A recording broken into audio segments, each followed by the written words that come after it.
যেটো 2500 টকাকৈ চৰকাৰে প্ৰত্যেকজন ছাত্ৰ-ছাত্ৰীক দিব এই পইচাটো তেওঁলোকে কেতিয়াৰ পৰা দিব মানে পাবনে নে 2024 22 23 সেইসকল ছাত্ৰ-ছাত্ৰীকো দিব বহুত আৰু এটা প্ৰবলেম হৈছে কি তেওঁলোকে 2024 চনতে একচুয়ালি স্নাতক পাছ কৰিব লাগিছিল কিন্তু ব্যাক থকাৰ কাৰণে তেওঁলোকে 2025 চনতে ক্লিয়াৰ কৰিব পাৰিলেই তেওঁলোকে এপ্লাই কৰিব পাৰিব না নোৱাৰে প্ৰথমে ক্লিয়াৰ কৰি দিও যে যিসকলে 2023 22 24 তেনেকুৱা পাছ কৰিছে তেওঁলোকে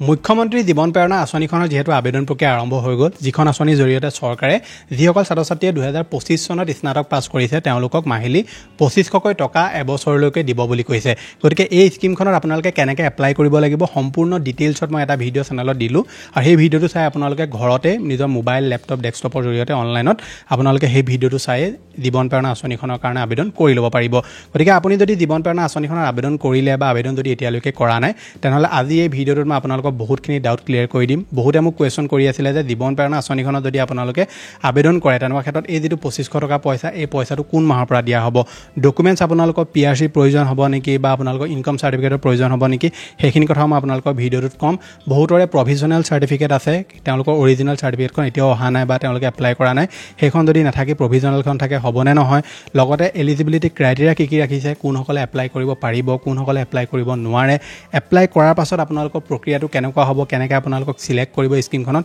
হেতু বিষয়ে আমি কথা পাতিম লগতে ওয়েবসাইটৰ ৰিলেটেড বহুতখিনি প্ৰবলেম আমি দেখিবলৈ পাইছো সেইখিনি কেনেকৈ আপুনি ফিক্স কৰিব লাগিব সেইখিনি কথা আমি ভিডিঅ'টো ডিটেইলছত আলোচনা কৰিম গতিকে ভিডিঅ'টো সম্পূৰ্ণভাৱে প্ৰথমৰ পৰা শেষলৈকে চাব এতিয়ালৈকে আপুনি ভিডিঅ'টো যদি লাইক এটা কৰা নাই ফটাফট ভিডিঅ'টো লাইক এটা কৰি দিয়ক চেনেলটো যদি প্ৰথম আহিছিলে সাবস্ক্ৰাইব কৰি লওক এনেকুৱা ধৰণৰ ইনফৰ্মেটিভ ভিডিঅ' ৰেগুলাৰ চাবৰ কাৰণে আহক এতিয়া ভিডিঅ'টো আৰম্ভ কৰোঁ ভিডিঅ'টো আৰম্ভ কৰাৰ আগতে আপোনালোকলৈ সৰু এটা অনুৰোধ আপোনালোকে যদি এতিয়ালৈকে আমাৰ WhatsApp চেনেলটো জয়েন কৰা নাই যেটো চেনেলত মই বহুতবিলাক সৰু আপডেট দি থাকো লগতে যিবিলাক আপডেট মই আপোনাক ভিডিঅ'ৰ জৰিয়তে দিওঁ সেই আপডেটখিনি আমি WhatsApp চেনেলত আগতেই দি দিওঁ গতিকে যদি জয়েন কৰা নাই আপুনি সোনকালে ফ্ৰীতে জয়েন কৰি লওক লিংকটো মই ডেসক্ৰিপচনত দি থোৱা আছে মুখ্যমন্ত্ৰী জীৱন প্ৰেৰণা আঁচনিখনত যদি আপোনালোকে আবেদন কৰিলে বা আবেদন কৰিম ভাবি আছে তেনেহ'লে এই যেটো 2500 টকাকৈ চৰকাৰে প্ৰত্যেকজন ছাত্ৰ-ছাত্ৰীক দিব এই পইচাটো তেওঁলোকে কেতিয়াৰ পৰা দিব মই আপোনালোকক ভিডিঅ'টোৰ শেষলৈ কৈ দিম কিন্তু তাৰ আগতে আপোনালোকে এতিয়া জানি থওক যে কোনসকল ছাত্ৰ-ছাত্ৰী এপ্লাই কৰিব পাৰিব বহুতৰে মনত এটা কনফিউজন লাগি আছে যে 2025 সালে পাবনে নে 2024 22 23 সেইসকল ছাত্ৰ-ছাত্ৰীকো দিব বহুত আৰু এটা প্ৰবলেম হৈছে কি তেওঁলোকে 2024 চনতে একচুয়ালি স্নাতক পাছ কৰিব লাগিছিল কিন্তু ব্যাক থকাৰ কাৰণে তেওঁলোকে 2025 চনতে ক্লিয়াৰ কৰিব পাৰিলেই তেওঁলোকে এপ্লাই কৰিব পাৰিব না নোৱাৰে প্ৰথমে ক্লিয়াৰ কৰি দিও যে যিসকলে 2023 22 24 তেনেকুৱা পাছ কৰিছে তেওঁলোকে এপ্লাই কৰিব নোৱাৰে যিসকলে 2025 চনত পাছ আউট হয় তেওঁলোকে এপ্লাই কৰিব পাৰিব গতিকে এতিয়া কোৱেশ্চনটো হৈছে যে 24 চনত যদি আপোনাৰ পাছ কৰিবলগীয়া আছিল 25ত আপুনি পাছ কৰিছে ব্যাক থকাৰ কাৰণে পাৰিব না নোৱাৰে পাৰিব কাৰণ আপুনি 2025তে পাছ আউট দিয়াটো হৈছে আপোনাৰ এতিয়া 2025 চনতে পাছ আউট হ'ব সেইকাৰণে আপুনি এপ্লাই কৰিব পাৰিব কিন্তু এই ক্ষেত্ৰত মই আপোনালোকক 50-50 বুলিয়ে কম কি কাৰণ মই আপোনাক 100% কনফাৰ্মকৈ ক'ব নোৱাৰো যে আপুনি ধৰি লওক এপ্লাই কৰিলে পাব বুলি কাৰণ এইটো তেওঁলোকে কেনেকৈ কি ক্ৰাইটেৰিয়া ৰাখিছে এইটো নাজানিম যদি তেওঁলোকে এইটো বেলেগকৈ ৰাখিছে যে 2025 চনত যিসকলে পাছ কৰিছে অকল তেওঁলোকেহে পাব ব্যাক থাকিলে নাপায় তেতিয়াতো আপুনি নাপাব কিন্তু মই আপোনাক এটা কথাই কম আপুনি এপ্লাই কৰি থওক যদি সিলেক্ট নহয় বেলেগ কথা কিন্তু যদি সিলেক্ট হৈ যায় তেনে ক্ষেত্ৰত আপোনাৰ নিজৰে ভাল হ'ব আৰু আপুনি যদি বোলে মই 2025ত ব্যাক থকাৰ কাৰণে পাছ কৰিছো সেই কাৰণে মই এপ্লাই নকৰো এতিয়া তেনেকুৱা ক্ষেত্ৰত আপোনালোকে পিছত যদি দেখে যে 2024ৰ খিনিকো দি দিলে বোলে ব্যাক থকাৰ খিনিক তেতিয়া আপোনাৰ প্ৰবলেম হৈ যাব সেইকাৰণে আপুনি এপ্লাই কৰি থওক যদি তেওঁলোকে নিদিয়ে তেতিয়া বেলেগ কথা আৰু যদি দিয়ে আপুনি পইচাটো লাভ কৰিব তাৰ পিছৰ প্ৰশ্নটো হৈছে যে প্ৰভিজনেল যিখন সাৰ্টিফিকেট সেইখন যদি আপোনালোকৰ আছে অৰিজিনেলখন আপোনাৰ এতিয়ালৈকে এপ্লাই আপুনি কৰা নাই তেনেকুৱা ক্ষেত্ৰত আপোনালোকে প্ৰভিজনেলখন দিব পাৰিব না নোৱাৰে পাৰিব প্ৰভিজনেল যিখন সাৰ্টিফিকেট আপোনাক কলেজৰ পৰা দিছিলে সেইখন দিলো আপোনালোকে এপ্লাই কৰিব পাৰিব মানে সেইখন দিও আপুনি এপ্লাই কৰিব পাৰিব এতিয়া এই স্কিমখনত এপ্লাই কৰিবলৈ হলে আপোনালোকক যিখিনি তেওঁলোকে এলিজিবিলিটি ক্ৰাইটেৰিয়া বান্ধি দিছে মই সেইখিনি আপোনালোকক কৈ দিও এই স্কিমখনত এপ্লাই কৰিবলৈ হলে প্ৰথমটো ক্ৰাইটেৰিয়া হৈছে আপুনি অসমৰ স্থায়ী বাসিন্দা হ'ব লাগিব আপুনি যদি অসমৰ স্থায়ী বাসিন্দা নহয় তেনে ক্ষেত্ৰত আপোনালোকে এপ্লাই কৰিব নোৱাৰে the applicant should not already be employed যদি আপুনি অলৰেডি চাকৰি কৰি আছে বা এমপ্লয়েড যদি হয় তেনে ক্ষেত্ৰত আপোনালোকে এপ্লাই কৰিব নোৱাৰে কাৰণ এই স্কিমখন তেওঁলোকে আনএমপ্লয়েড যিসকল ছাত্ৰ-ছাত্ৰী আছে যুৱক যুৱতী আছে তেওঁলোকৰ কাৰণেহে আনিছে the applicant must be a fresh graduate 2025 pass out only from government or public institution of state or central situated in Assam excluding open university and private institution যিসকল ছাত্ৰ-ছাত্ৰীয়ে 2025ত পাছ আউট কৰিছে আৰু তেওঁলোক গভৰ্ণমেণ্ট বা public ইনষ্টিটিউচনৰ পৰা তেওঁলোক পাছ কৰা তেওঁলোকে এপ্লাই কৰিব পাৰিব বহুতে মোক সুধি আছিলে যে আমি ওপেন ইউনিভাৰ্চিটিৰ পৰা পাছ কৰা বা আমি প্ৰাইভেট ইউনিভাৰ্চিটিৰ পৰা পাছ কৰা বা ইনষ্টিটিউটৰ পৰা পাছ কৰা স্নাতক আমি এপ্লাই কৰিব পাৰিম নে নোৱাৰে চৰকাৰে এইটো ডাইৰেক্ট লিখি দিছে যে তেওঁলোকক ইয়াত এপ্লাই কৰিব দিয়া নহয় বা এলিজিবল নহয় the applicant should not have the applicant should not be a beneficiary of Mukhyamantri Nijut Moina scheme যদি আপুনি মুখ্যমন্ত্ৰী নিযুত মইনা স্কিমখনৰ বেনিফিচিয়াৰী হয় তেনেকুৱা ক্ষেত্ৰতো আপোনালোকে এই আঁচনিখনৰ কাৰণে যোগ্য নহ'ব any of the parents of applicant should not be employed in public offices MLA MPs or ministers যদি আপুনি MLA MP মিনিষ্টাৰ যদি আপোনালোক ধৰি লওক পৰিয়ালৰ পৰা বিলং কৰে বা ধৰি লওক আপোনালোকৰ পৰিয়ালৰ কোনোবাই যদি সেইসমূহ কাম কৰে তেনেকুৱা ক্ষেত্ৰত আপোনালোকে এপ্লাই কৰিব নোৱাৰে the applicant's parents should not be registered as a contractor parent যদি এজন ৰেজিষ্টাৰ্ড কণ্ট্ৰেক্টৰ হয় তেনেকুৱা ক্ষেত্ৰত আপোনালোকে এই আঁচনিখনৰ কাৰণে এলিজিবল নহয় the applicant should not hail from a family of professional with income of মোৰ দেন 10 লাখ ইন এ ইয়াৰ যদি আপোনালোকৰ পৰিয়ালৰ মানে আপোনাৰ ফেমিলিৰ যদি যেটো এনুৱেল ইনকাম হেতু যদি 10 লাখৰ ওপৰত হয় তেনেকুৱা ক্ষেত্ৰত আপুনি এপ্লাই কৰিব নোৱাৰে any of the parents of applicant should not be employed in a public office holder government employ or pensioner except grade 4 employ যদি আপোনালোকৰ পেৰেণ্ট যদি ধৰি লওক পাব্লিক অফিচ হোল্ডাৰ হয় বা গভৰ্ণমেণ্ট এমপ্লয় হয় বা পেঞ্চনাৰ হয় তেনেকুৱা ক্ষেত্ৰত আপুনি এপ্লাই কৰিব নোৱাৰিব কেৱল গ্ৰেড 4 যিসকল এমপ্লয় থাকিব তেওঁলোকে এপ্লাই কৰিব পাৰিব আৰু এটা থাকিব criteria the applicant should not have admitted in a professional or vocational courses যদি আপুনি স্নাতক পাছ কৰি আপুনি যদি ধৰি লওক বোলে প্ৰফেশ্যনেল বা ভোকেশ্যনেল কোৰ্চেছ কিবা কৰিব ল'লে তেনেকুৱা ক্ষেত্ৰত আপোনালোকে এডমিটেড যদি হ'ল তেনেকুৱা ক্ষেত্ৰত আপুনি এপ্লাই কৰিব নোৱাৰিব বুলি ইয়াত কৈ দিছে গতিকে এইখিনি তেওঁলোকে ক্ৰাইটেৰিয়া বান্ধি দিছে আপুনি যদি এইখিনি ক্ৰাইটেৰিয়াৰ ভিতৰত পৰে তেনেকুৱা ক্ষেত্ৰত আপুনি এপ্লাই কৰিব নোৱাৰে এতিয়া কুৱেশ্যনটো হৈছে যে আপোনালোকে এই স্কিমখনত এপ্লাই কৰিবলৈ হ'লে কি নথিপত্ৰ লাগিব PRC আপোনালোকৰ প্ৰয়োজন হ'ব নি PRC নিদিলে আপোনালোকে এপ্লাই কৰিব পাৰিব না নোৱাৰে বহুত এডুকেশ্যন সুধি আছিলে গতিকে আপোনালোকে যেতিয়া স্কিমখনত এপ্লাই কৰিব ইয়াত কেৱল আপোনালোকক আধাৰ কাৰ্ডটো বিচাৰিব আৰু আপোনালোকৰ যিখন চাৰ্টিফিকেট সেইখন আপোনাক বিচাৰিব যদি অৰিজিনেলখন নাই প্ৰভিজনেলখন আছে সেইখন দিলেও হৈ যাব কিন্তু এপ্লাই কৰাৰ পাছত তেওঁলোকে যদি ডকুমেণ্টছ ভেৰিফিকেশ্যন কিবা কৰে তেনেকুৱা ক্ষেত্ৰত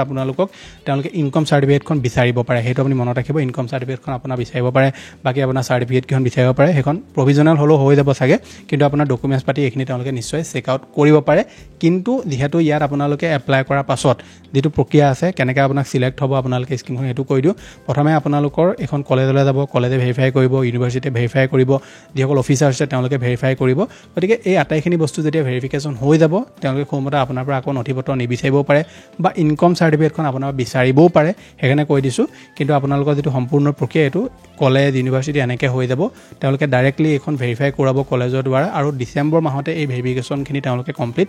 কৰি দিব বুলি কৈছে এতিয়া কথাটো হৈছে যে আপোনালোকে এই যিটো 2500 টকা পইচা যিটো চৰকাৰে দিব ছাত্ৰ ছাত্ৰীসকলক এই 2500 টকাটো আপোনালোকে কোন মাহৰ পৰা পাব মুখ্যমন্ত্ৰী হিমন্ত বিশ্ব শৰ্মা ডাঙৰীয়াই কৈছে যে পইচাটো তেওঁলোকে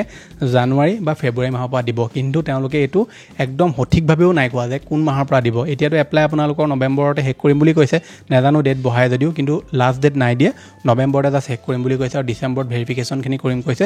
জানুৱাৰী আৰু ফেব্ৰুৱাৰীৰ পৰা তেওঁলোকে পইচাটো দিব বুলি কৈছে গতিকে সময়মতে তেওঁলোকে ইলেকশ্যনৰ আগত আপোনালোকক এটা কিস্তি দি দিব পাৰে আৰু এই পইচাটো দিয়াৰ পাছত আপোনালোকে একদম 12 মাহলৈকে প্ৰত্যেক মাহে 2500 টকাকৈ আপোনালোকে চৰকাৰৰ ফালৰ পৰা লাভ কৰিব মই শেষত আপোনালোকক ৱেবছাইটৰ ৰিলেটেড কেইটামান কথা কৈ যাওঁ আৰু লগতে যদি চৰকাৰৰ কোনোবা ৱেবছাইট যিসকলে মেইনটেনেঞ্চ কৰে তেওঁলোকে যদি চাই আছে মই আপোনালোকক এটা কথাই ক'ব বিচাৰিছোঁ প্ৰথমে হৈছে যে এই ৱেবছাইটটোত বহুত বাগ আছে আপোনালোকে ৱেবছাইটটো খোলোতে প্ৰব্লেম পাব যদি আপোনালোকে ৱেবছাইটটো খোলোতে বাৰে প্ৰব্লেম পাই আছে তেনেকুৱা ক্ষেত্ৰত আপোনালোকে আপোনাৰ ব্ৰাউজাৰ হিষ্ট্ৰী ক্লিয়াৰ কৰি দিব এবাৰ যদি তেতিয়াও প্ৰব্লেম পায় তেনেকুৱা ক্ষেত্ৰত আপুনি বেলেগ এটা ব্ৰাউজাৰ ইউজ কৰি চাব মোবাইলত কৰাতকৈ কম্পিউটাৰ বা লেপটপৰ জৰিয়তে আপুনি কৰিবলৈ ট্ৰাই কৰিব আৰু ৰাতি 10-11 বজাত আপুনি কৰিবলৈ ট্ৰাই কৰিব তেতিয়া চাৰ্ভাৰটো ঠিক ঠাক থাকে দিনত আপোনালোকৰ প্ৰব্লেম দেখুৱাব পাৰে আৰু আপোনাৰ প্ৰব্লেম এটা হৈছে কি এই যিটো ৱেবছাইট আছে এই ৱেবছাইটত আপোনালোকে যেতিয়া এপ্লাই কৰিব ওপৰত লোকেশ্যন এটা ওলাই থাকে লোকেশ্যনটো যদি আপোনাৰ কেনেবাকৈ বেলেগ যদি ডিষ্ট্ৰিক্ট চিলেক্ট হৈ থাকে আপোনাৰ শেষতো সেই এপ্লিকেশ্যনখনত আপোনাৰ সেই ডিষ্ট্ৰিক্টটোৱে গুচি আহিব যদি কিবা খেলিমেলি আপোনালোকে কৰিছে নাম্বাৰ দুইটা ভুল কৰিলে ইমেইলত ভুল কৰিছে ডকুমেণ্টছ আপলোড কৰোঁতে ভুল কৰিলে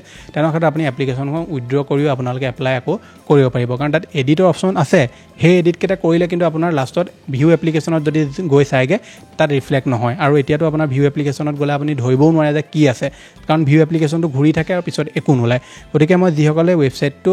যিসকলে এপ্লাই কৰিম বুলি ভাবিছে মই তেওঁলোকক এটাই ক'ম যে আপোনালোকে আৰু দুদিনমান ৱেইট কৰক যদি এপ্লাই কৰা নাই দুদিনমান ৱেইট কৰি চাওক ৱেবছাইটটো ঠিক হ'বও পাৰে তেতিয়া আপুনি কৰিব বা যদি কৰিম ভাবিছে তেনেকুৱা ক্ষেত্ৰত ৰাতি 10-11 বজাতো কৰি চাওক যদি চাৰ্ভাৰে প্ৰব্লেম দি আছে ৱেবছাইটটো যিসকলে মেইনটেনেঞ্চ কৰে বা ৱেবছাইট যিসকলে ক্ৰিয়েট কৰে চৰকাৰৰ মই যদি তেওঁলোকৰ কোনোবাই ভিডিঅ' চাই আছে এটা কথাই ক'ব বিচাৰিছোঁ যে আপোনালোকে ৱেবছাইটবিলাক অকণমান ধৰি লওক মেইনটেনেন্সবিলাক কৰিব মই চৰকাৰক এটা কথাই ক'ব বিচাৰিছোঁ যে যেতিয়া আপোনালোকে স্কিম এখনৰ অপেনিং কৰে সেই স্কিমখনৰ যাতে সম্পূৰ্ণ ডিটেইলছসমূহ যিটো বিভাগৰ সেই স্কিমখনৰ সেই বিভাগটোক যাতে দি দিয়ে কাৰণ আমি দেখিবলৈ পাওঁ যে যেতিয়াই যিকোনো এখন স্কিম আপোনালোকে আনে সেই স্কিমখনৰ ৰিলেটেড যদি আমি সেই বিভাগটোক কিবা কুৱেশ্যন কৰোঁ বা অথৰিটিক যদি কিবা কুৱেশ্যন সোধোঁ বহুতে তেওঁলোকে সেই বিষয়ে গম নাপায় যে কেনেকৈ ফিল কৰিব লাগিব নথিপত্ৰ কি কি প্ৰয়োজন হ'ব কিবা ভুল হ'লে কি কৰিব লাগিব এইখন হৈছে আপোনাৰ এখন ধৰি লওক কলেজ ৰিলেটেড স্কিম হয় গতিকে কলেজসমূহক যাতে আপোনালোকে সম্পূৰ্ণ ডিটেইলছ দি দিয়ে যে ইয়াত যদি কিবা ভুল কৰে ষ্টুডেণ্টসকলে কেনেকৈ ঠিক কৰিব লাগিব যাতে সেইখিনিত তেওঁলোকক ক'ব পৰাকৈ কলেজে যাতে ধৰি লওক সম্পূৰ্ণ ডিটেইলছখিনি পায় যিকোনো এখন ধৰি লওক পঞ্চায়তৰ ৰিলেটেড স্কিম এখন আনিছে সেই স্কিমখনৰ সম্পূৰ্ণ ডিটেইল যাতে পঞ্চায়তৰ ওচৰত থাকে পঞ্চায়তে যাতে কোনোবাই কিবা এটা সুধিলেই যাতে লগালগ উত্তৰটো দিব পাৰে তেনেকৈ যাতে আপোনালোকে বস্তুখিনি মানে ট্ৰান্সপাৰেণ্টকৈ যাতে ৰাখে তেতিয়া যথেষ্ট মানে হেল্প হয় মানুহৰ আৰু এটা কথাই ক'ম যে এই ৱেবছাইটটো যিসকলে মেইনটেনেন্স কৰে আপোনালোকে ৱেবছাইটটো অলপ মাজে মাজে মেইনটেনেন্স কৰি থাকক কাৰণ কি হয় ৱেবছাইটটোত আমি যেতিয়াই দেখোঁ কিবা এটা চৰকাৰী স্কিমেই হওক স্কলাৰশ্বিপেই হওক যেতিয়া এপ্লাই হয় ৱেবছাইট এটা যেতিয়া খোলে সেই ৱেবছাইটটোৰ ইণ্টাৰফেচটো মানে বহুত একদম হালকা ফুলকা এটা ইণ্টাৰফেচ থাকে আৰু ৱেবছাইটটোত লগ ইন কৰিবলৈ প্ৰব্লেম হয় লগ ইন কৰাৰ পাছত এপ্লিকেশ্যন ফিল কৰিবলৈ প্ৰব্লেম হয় আৰু সেইটো এদিন দুদিনৰ ইছ্যু নহয় সেইটো কেতিয়াবা এসপ্তাহ থাকে কেতিয়াবা 15 দিন হৈ যায়গৈ তাৰ পৰা সেই বস্তুখিনি ঠিক হয় গতিকে মই এটা কথাই ক'ম এই ৱেবছাইটটো যেতিয়া বহুত প্ৰব্লেম দেখুৱাই আছে ছাত্ৰ ছাত্ৰী এপ্লাই কৰিবও পৰা নাই গতিকে আপোনালোকে যাতে ৱেবছাইটটো সোনকালে ঠিক কৰি দিয়ে যাতে ছাত্ৰ ছাত্ৰীয়ে অতি সহজতে এপ্লাই কৰি ল'ব পাৰে আৰু এটা কথা স্কিমসমূহ আপোনালোকে ধৰি লওক ডিটেইলছত বস্তুখিনিও দি দিব লাগে যে ক'ৰবাত যদি কিবা ভুল হৈ আছে সেইখিনি কেনেকৈ শুদ্ধ কৰিব লাগে এডিট কেনেকৈ ধৰি লওক আপোনালোকৰ বস্তুখিনি কৰিব লাগে সেইখিনি বস্তু যাতে আপোনালোকে টিউটৰিয়েল টাইপ অলপ ধৰি লওক PDF এটাই দি দিলে বা ভিডিঅ' এটাই দি দিলে সেইখিনিও যাতে দিয়াৰ ব্যৱস্থা কৰে যাতে ছাত্ৰ ছাত্ৰীসকলৰ সুবিধা হয় গতিকে এইটো আছে যে আপোনালোকক দিবলগীয়া ইনফৰমেশ্যন আশা কৰিছোঁ আপোনালোকে ভিডিঅ'টো চাই ভাল পালে যদি ভাল পালে ভিডিঅ'টোত লাইক কৰিব চেনেলটো যদি প্ৰথম আহিছিলে ছাবস্ক্ৰাইব কৰি ল'ব এনেকুৱা ধৰণৰ ইনফৰ্মেটিভ ভিডিঅ' ৰেগুলাৰ চাবৰ কাৰণে মই লগ পাম এটা নতুন ভিডিঅ'ত আজিলৈ ধন্যবাদ